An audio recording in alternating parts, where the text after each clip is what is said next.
Yes, it is BG dollars, and I am back for a Fed update, a Fed video. Anyway, it's about the meeting that happened today. Obviously, it happened earlier today. What are they going to do? How much do they raise the interest rates by? How did the markets react to it? We're going to get into all that good stuff, so please do enjoy it. And make sure to subscribe as well. Hit the subscribe button. But yeah, Nasdaq up 2.5%. Nice little push. Look, obviously here the meeting happened, and bomb. Look at that, a nice little push after what the Fed came out with today. Let's have a look at the SPY. The SPY, how did that perform? Bomb, up 1.43%. So it was a good day today in the stock market. Let's just have a little look in my watch list. So this is my growth watch list. Look at that, Apple up 2.03%, 2% basically. And yeah, again, look, lovely push when the Fed started talking. And again, we probably went up to about 2.5%, 3% here, but we came back down. But yeah, DocuSign up, look, 5.7%. It was a risk-on day after when the Fed started talking. And yeah, look at these. Google up 3%. You got Microsoft up 3.1%. Qualcomm up only just over 0.5% there. Autodesk up 3.08%. Nvidia 4.35%. Big push on Nvidia there. PayPal up 5% almost. XPeng up 5%. You got Square up 4.29%. Amazon up, look, 5.23% on Amazon. That's a lovely move there. If anyone caught that, well done to you. You got Meta up 3.5%. Zoom, my bad. Zoom up 5.9%. Trade Desk, lovely move, up 7%. Enphase, 5% again. Pinterest, 10.94%. Lovely move. Tesla up 5.5%. That's what's this? Meet Kevin. Yeah, I'll watch that later. Yeah, Tesla up to nearly $700 now. It did go over 700, but just finished below it. But yeah, nice move. Etsy up 6.2. Look, you can just see for yourself. It was a risk-on day. As soon as the Fed came out, look, the stocks were up. So that's good to see. Let's move on to the risky whiskey portfolio now, or the watch list, I mean. And yeah, again, all these are going to be up, isn't it? It was a risk-on sort of maneuver. Corsair up 3.7, like Fastly, look, up 7.65%. Nice move for Fastly there. GameStop up 2.4. Nothing really much going on there. Blue Apron up 4.6. AMC. So that was the bigger move out of the meme stocks, should you say. 5.69 for Canopy Growth. As I said, these are all the risk-on ones. Look, Roku up 11.9%. That is the most risk-on stock I see, Roku. It just performs massively well when the markets are in good and perform massively bad when the market's going down. TDoc up 5.9%. Shopify, oh, nice move for Shopify there, 7.45%. Ark's up 7%. So Kathy Wood is a happy lady today. Lemonade, look, FOMC's favourite, up 6.05%. Nice move for that. Honest, up 1.49%. Oh, the hood was down. The hood was down on a day like today. When everything up, the hood was still down. Look at that. It just gets beaten up, doesn't it? That stock's going to the ground, that one. Alibaba up 2.69%. So maybe you had some Chinese stocks up today. Virgin Galactic up 4.97%, basically 5%. Affirm there, 5.2%. You had Tilray Brands slightly up there. Smile Direct down. You had 3 times ARK up. Coinbase up 7% almost. Nice move on Coinbase there as well. Safety stocks, let's see how they perform. Now, of course, I will be getting into the Fed, don't you worry. I'm just going to see how the markets reacted to the news.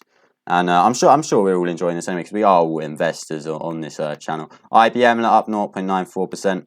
Dollar Tree down. So these were the safety stocks. Probably not much maneuvers in here. Tyson basically flat. Look, Costco up under a percentage point. Cisco, you had Berkshire Hathaway. Yeah, these stocks are kind of boring. They're just safety stocks that no one really wants to be in. No one wants to be in these stocks unless it's like recession or a downturn or markets are going down. That's the only time people actually get in these stocks. But anyway, let's move on to the Fed. That is why we're here. Powell says the Fed could Powell says the Fed could hike rates by 0.75 percentage point again in July. Bit of a clickbaity title, that, I think. Federal Reserve Chair Powell said Wednesday central bank could raise interest by a similar magnitude at the next policy meeting in July. From the perspective of today, either a 50 basis point or a 75 basis point increase seems most likely at our next meeting. Of course, this will be dependent on the inflation report we get next month for June. Federal Reserve Chair Powell said Wednesday a central bank could raise interest rates by a similar magnitude. We've read this already. From the perspective of today, either a 50 basis point or 75 basis point increase seems most likely at our next meeting. We anticipate that ongoing rate increases will be, of course. This shouldn't be news to us at this point. We've basically stating the obvious here. The pace of these changes will continue to depend on incoming data, of course, like inflation, depending on how that is. Because obviously, 0.75% wasn't expected today, was it, at all? I mean, if you watched my Fed video before, leading up to the meeting, I did a little video what I expected, and obviously I did say I was expecting a 75 basis point rate hike, which came, and I also said that the Fed needs to be hawkish to get inflation down, and that's when the markets will start moving. If the Fed came out and said a 50 basis point, the markets wouldn't have liked it. We need to get inflation down, and that's when we're really going to start seeing a move in the markets, when inflation starts coming down properly, like consecutive month after month after month of inflation down. That's when we're going to see the market ripping upwards. Clearly today, 75 basis point increase is an unusually large one. I do not expect moves of this size to be common. Well, as an investor, I sort of hope so, because we want inflation to get down. Not good for the economy. Not good for the US economy. It isn't good for the US economy raising rates like this. But for the markets, it is very good, because we need inflation to get down before we start seeing asset prices go back up. Fed's moving inflation running at its fastest pace in more than 40 years. We've been through this, through the inflation video. Go watch that if you haven't. According to the dot plot. Oh yes, let's have a little look at the dot plot. The committee then sees the rate rising to 3.8% in 2023. Of course, we'll make our decision meeting by meeting. Yes, of course, if inflation comes out higher next month, boom, it's going to be 75 basis point, or maybe even a 100 basis point rate hike, a 1% rate hike increase. Of course, inflation comes out high, then that's going to happen. So mainly, inflation data is the one we need to look out for. Fed raises benchmark rate. This is Financial Times. I do like this website, although sometimes it says you need to pay to watch it, and I'm not trying to pay to just read some news. But anyway, benchmark policy rate by 0.75 percentage points, and said another adjustment that size was possible at its next meeting, part of an aggressive plan to tighten monetary policy in the coming months as the central bank confronts the highest inflation in 40 years. At the end of its two-day policy meeting, the Federal Open Market Committee on Wednesday lifted its benchmark policy rate to a new target range of 1.5. We know this. The decision makes an abrupt pivot from the Fed's previously telegraphed plans for a consecutive 50 percentage point rate rise, which had been explicitly signalled by policymakers for the scheduled blackout period. Let's just sort of scour through this. The increase comes after two alarm reports on Friday, showing an unexpectedly large jump in consumer prices, yet worrying rise in inflation expectations. Don't forget that as well. It wasn't just inflation that came out high Friday. Inflation expectations also went up on after the inflation report as well, which is also worrying, because you want the market's inflation expectations and the consumer expectation inflation expectation to obviously be going down. You don't want it to be going up. The first increase this size since 1994. That's what I'm saying. The headlines will say this, coming out as if it's really bad, but look, we needed it. The lower socioeconomic groups are getting absolutely hammered by inflation. They're struggling. So we need to do this in order to help the poorer, sort of lower class people. The committee is highly attentive to inflation risks, additional upward pressure on inflation, and weighing on economic activity. We know this. Officials at the US Central Bank. Right, look, dot plot. This is the dot plot. So, of course, look, it gives you a median, 3.38. So this is where we're expecting the interest rate to be at the end of the year. A median of 3.4% pretty much. Highs of 3.56%, lows of 3.19%. So I think that suggests another 75 basis point move next month, then 50s after that. Dot plot of individual interest rate projections suggests the policy will rise to 3.4%, a level that suggests the Fed could implement at least one more 75 percentage base point this year, and a couple half-point adjustments for moderate to a more typical quarter. So yeah, they're basically saying here is 75 basis point increase in July expected. Then there's not one in August, is there? September, 50 basis point. October, 50 basis point. November, 50 basis point. Then maybe a December, we'll see. If inflation starts coming down by then, we could see a 25 basis point increase. Who's this? Piss off. Additional interest rate increases also anticipated in 2023. Yeah. Look, we can see it go back to the dot plot. Look, so we're also, the Fed have come out and said, look, we continue to raise rates into 2023. And by the end of 2023, look, we're going to have rates higher than at the end of 2022. So they're seeing this ongoing. They're seeing inflation being higher consecutively. They're not planning on reducing the interest rate anytime soon. So yeah, notably the median forecast for the federal funds rate in 2024 was 3.4%.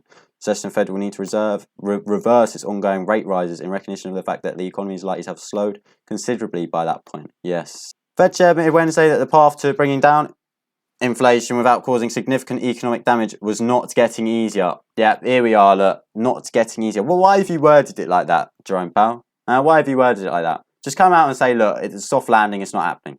That's what you need to say. That's what's going to come out in a few months' time. It's going to be like, look, we don't know about a soft landing anymore. Annual growth in domestic product, obviously GDP, now forecast to slow to 1.7% by the end of this year. Obviously, that's quite below their target. They predicted the economy would expand by 2%. So their expectations for GDP has also slowed up. Well, that also means that they expect job growth to be lost and business growth to be down.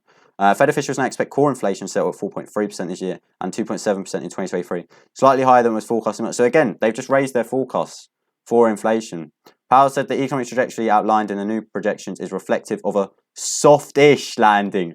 Okay, Jerome Powell, is that what you're doing now? So we've gone from a soft landing, we're aiming for a soft landing 3-4 months ago in the meetings, and now look, this meeting saying soft-ish landing. And in a few meetings' time, I bet you it's going to say, we will not be able to make a softish landing. That's what's going to happen. The way he words it just pisses me off sometimes. But anyway, the probability of a soft landing is certainly not 0, but it's not high. See, look. Oh, that wasn't Jerome Powell. That was Tony Rodriguez, head of fixed income strategy. It's certainly not 0. Look, I just can't see a soft landing happening. I can't see you're getting inflation under control from 8.6%, which where it is now, down to 2%. Without some sort of recessionary period, without some sort of unemployment rates going up. I just can't see it happening. I cannot see it happening. Fed is not alone in its efforts to tackle inflation, which has become a global phenomenon. Of course, yeah, in the UK, I'm from the UK, it's 9% here. Blimey, it's 9% here. And our central bank, what's his name? Andrew Governor Bailey, he's a tosser, he is. He's not actually being that aggressive. He's saying that, inflation mainly is due to oil prices higher. So it's interesting to see that two countries are doing it differently. But I mean, I mainly stick with the US because obviously I invest in the US markets more. European Central Bank has since been forced to fine-tune its policy. Oh, this is about Europe. We don't really want to know about Europe Central. US financial markets rallied after Powell said he expected 0.5% increase to be relatively uncommon. As I said in my last video, if you didn't watch it, go watch it. Well, to be fair, it was just me sort of predicting what was going to happen. Bottom line was what I said. I'll just give you a little summary. I was expecting a 75 percentage point. See, that happened. I was expecting a hawkish Fed to be better for the markets. We have to get inflation under control if we want to see a market sort of rebound, if we want to see a market rally, a consistent market rally, not just a bear market rally, not just a retrace and then carry on the selling, a market rally where we actually recover fully. Inflation's have to come down. Inflation's going to have to come down. At this point in the video, do follow. Oh, look, there we are. Do follow BG Dollars on Twitter. As I said, look, I do bring out what videos I'm coming on. That was the video. Fed rate decision, what will happen. That was the video that obviously I talked about. Yeah, go watch that one if you haven't. 23 trillion US Treasury market also strengthened on Powell's comments with the yield on the 10-year note, which says borrowing costs falling. Yeah, we need the 10-year. We need the yields to fall. We need the yields to fall. More hawkish risk at the market would take 75 basis points and price it into multiple consecutive meetings, said Ben Jeffries, strategist. Okay, so, also, we haven't even mentioned this actually. What happened in the Fed meeting? Well, he mentioned real estate. He mentioned some housing issues, which is very rare for your head of a central bank, Jerome Powell, to come out and say this in a Fed meeting.